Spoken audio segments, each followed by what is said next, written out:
Quando a gente olha aquelas imagens, as fotografias, são pessoas humildes. E você diz assim, puxa vida, a pessoa está em busca de uma terra, a pessoa está em busca de uma vida melhor, não tem para onde correr, está numa situação de aflição. É claro que é massa de manobra, porque os seus líderes estão na China. O seu João Pedro Stedley está na China numa comitiva presidencial. Paga por quem? Pelos pagadores de impostos, por nós. Nós pagamos para o Stedley passear na China com o Lula e com a Janja e outros ministros, inclusive do desenvolvimento agrário, inclusive sindicalistas, da CUT. Essa feira, repito, a feira ocorrida aqui em São Paulo, né, que reuniu ali o pessoal de universitários, de universidades públicas, inclusive, o pessoal inteligentinho, né, esse meio intelectual, meio de esquerda, com boné do MST, foi paga pelo governo. Dinheiro do INCRA, 1.700.000. O que essa feira tem a ver com assentamento de terra? O que essa feira tem a ver com reforma agrária? Ah, o MST é um pequeno produtor rural. Mentira! Mentira, na edição desta semana da Revista Oeste, revisitamos, por exemplo, a questão do arroz orgânico do MST, o arroz livre de agrotóxicos, que José Roberto Russo já tinha escrito sobre isso no ano passado, e agora nós revisitamos o tema. Eles estimam que vão produzir 15.000 toneladas deste arroz. O arroz é um dos principais alimentos da dieta do brasileiro. O Brasil é o país que mais consome arroz fora da Ásia, 130 gramas por prato. Ou seja, a produção do arroz do MST não abastece a Zona Leste paulistana, que é a mais populosa, com 5 milhões de habitantes. Não abastece nenhuma dessas cidades que o Augusto Nunes leu agora há pouco a lista de pessoas que nos acompanham, que fazem esse programa conosco. A safra brasileira é de mais de 10 milhões, apesar do impacto do clima no Rio Grande do Sul. Então é uma grande mentira. O Brasil alimenta o mundo por causa do agronegócio. O agronegócio é responsável pelo superávit da nossa balança comercial. Foi, inclusive, durante os anos da pandemia, quando a indústria e os serviços estavam em lockdown, naquela paranoia, o agro manteve o superávit da balança comercial. O agro teve um salto nos últimos 20 anos para 500 bilhões de dólares. É disso que nós estamos falando. É o único setor onde o Brasil, de fato, é competitivo mundialmente.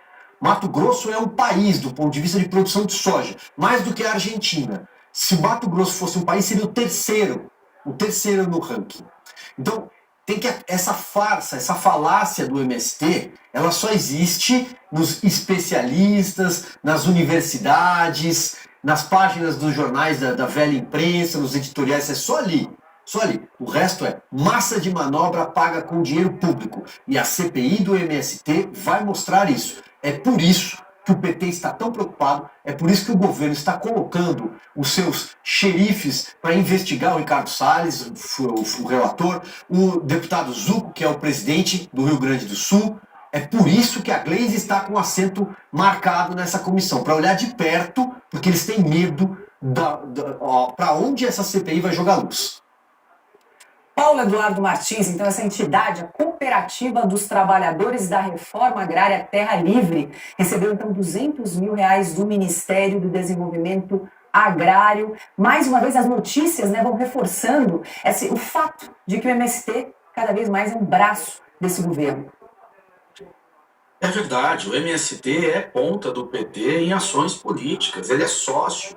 Ele existe de fato como uma extensão do governo, onde o governo busca ter capilaridade através do MST lá na ponta, no meio rural, tentando mexer com as massas, no campo, como é o sonho desse pessoal. E isso é ilegal.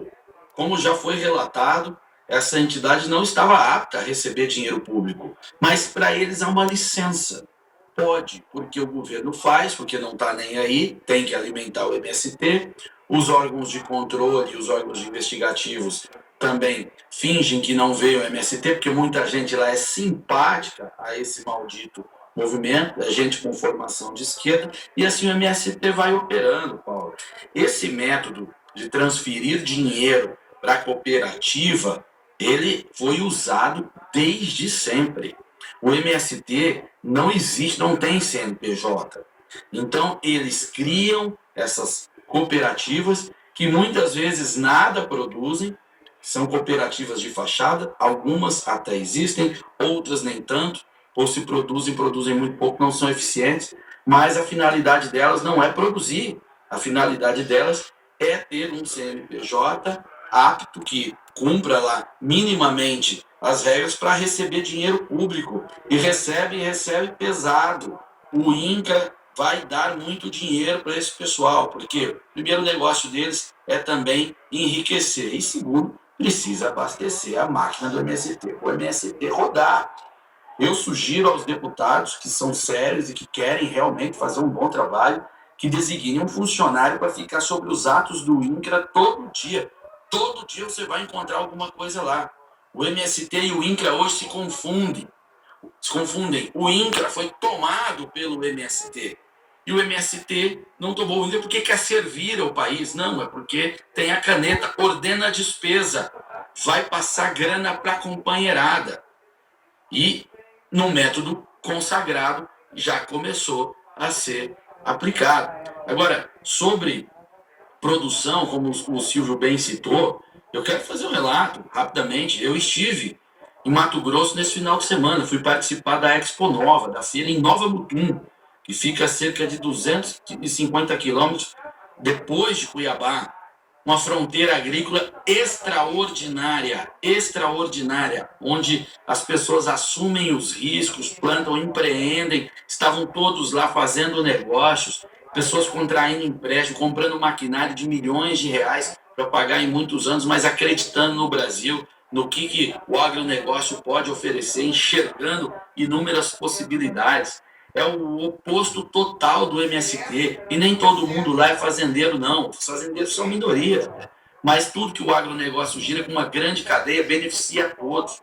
Nem o mais simples dos homens lá quer saber de MST.